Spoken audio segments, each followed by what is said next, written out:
બીજી એક એવી રેખાઓ છે કે પૂર્વથી પશ્ચિમ અને ઉત્તરથી દક્ષિણ તરફ ચાલે છે. તે પણ બ્રહ્મસ્થાનમાં જ છેદવી જોઈએ. જો બ્રહ્મસ્થાન સિવાય છેદાય તો પછી તે નેગેટિવ ઉર્જા થતી હોય છે અને ત્યાં માણસનો સંપૂર્ણ રીતે વિકાસ રૂંધાતો હોય છે.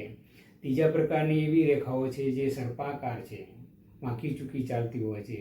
આની અસર મોટાભાગે ટી પોઈન્ટના મકાન ઉપર અને કોર્નર ઉપર બનાવેલા મકાન ઉપર અને શરૂઆતમાં રસ્તા સાંકડા હોય અને આગળ જતાં પહોળા થતા હોય, વાંકા ચૂકા હોય તેવી જગ્યાએ આ ઉર્જા જોવા મળતી હોય છે.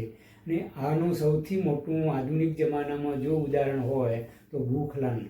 આ પૃથ્વી ઉપર માણસના વિકાસનો કારણે આપણે જે જગ્યાએ જે વસ્તુ ન હોવી જોઈએ તે જગ્યાએ તે વસ્તુ ઊભી કરવા માટે જે તોડફોડ કરી છે તેના કારણે આ વાંકી ચૂકી ચાલતી રેખાઓમાં અવરોધ પેદા થયો અને આ અવરોધ પેદાના કારણે વિસ્ફોટ થયો. એટલે ઘણી જગ્યાએ આ રેખા આખા ગામના ગામ ખલાસ કરી નાખતી હોય છે.